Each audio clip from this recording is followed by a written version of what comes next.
get it.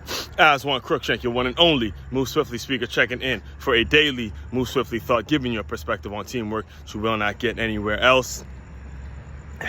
Nice, easier. I don't like to use the term easier, but light, very light 2-mile run after a 10-mile run yesterday, 6-mile run the day before.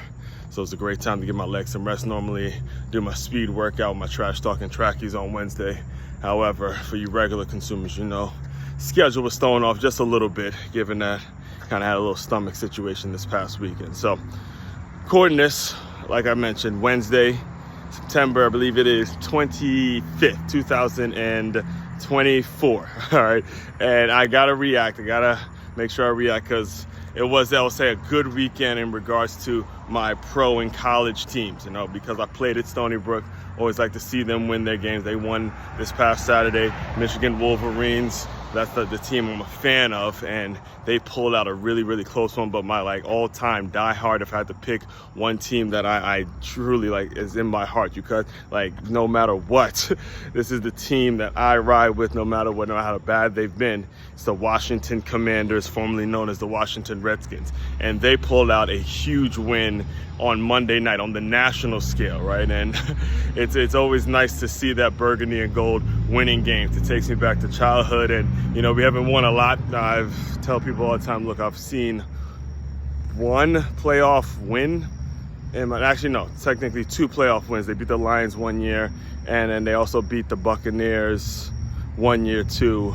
So 2 playoff wins, one home playoff game that I've seen through my entire life. I'll be turning 36 this January. So, you know, a long time since they've won. They've made much noise that they've done shit. You know, 89 when I was born is the year they actually won the Super Bowl. So again, and the reason I'm bringing all this up is because the topic of today's Move Swiftly thought is how being a fan of this franchise has taught me never, ever, ever, ever, especially in this month, never, ever get too excited with anything, right? Never get too excited with a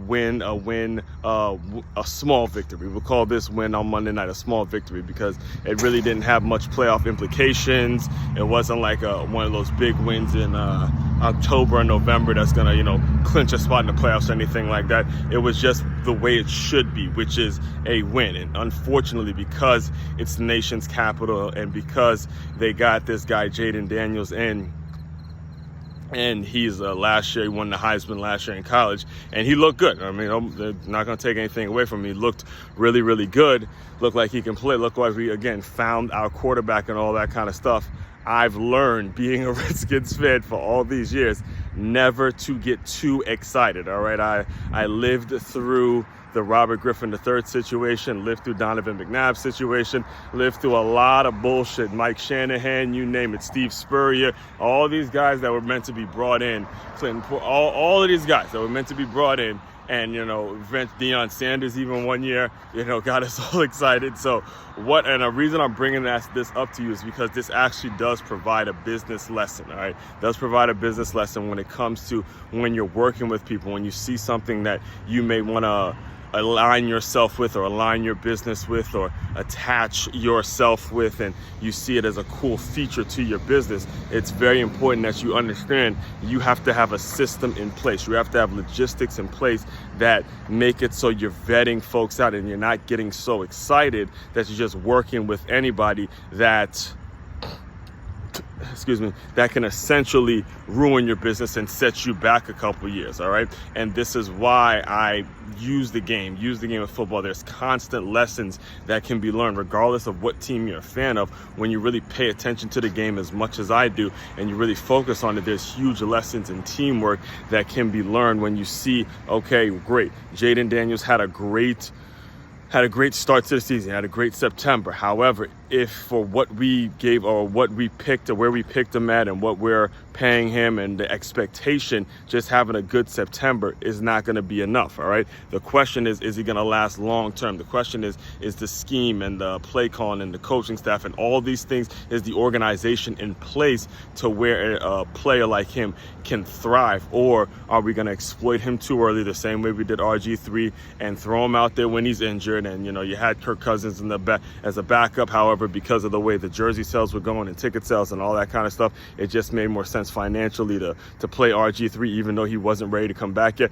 All that stuff is going on now. And as you're growing and you're building your business, and I'm going to close you out with this, is make sure you're understanding how the development of people and how the revenue is generating. Make sure you're constantly gauging that mix so you don't end up exploiting people at the expense of you, or, you know, making sure, let's say it like this, you don't end up making a ton of money at the expense of exploiting an individual's personal development, personal growth in an organization, personal and professional development within the organization. And that's something that can be actually applied to your business. If you have the quote unquote Jaden Daniels of your company that you just brought him in, and he or she is doing really well with the business, and they're busting out sales, they're doing this, they're doing the thing with the business. Make sure you have a structure in place to where you're not exploiting that person, but you're creating an environment in which you're fostering that person's development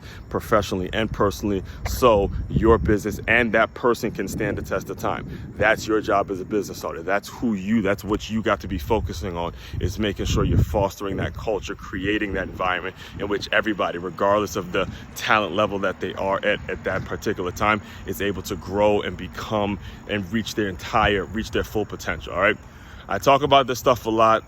Main website to check out to dive deeper into all my work, it's makeyourmove.com. That's makeyourmove.com. One-stop shop for your teamwork and your self-development needs. Aswand Cruickshank, your one and only Move Swiftly speaker, checking out. You guys continue to move swiftly. We will talk more soon.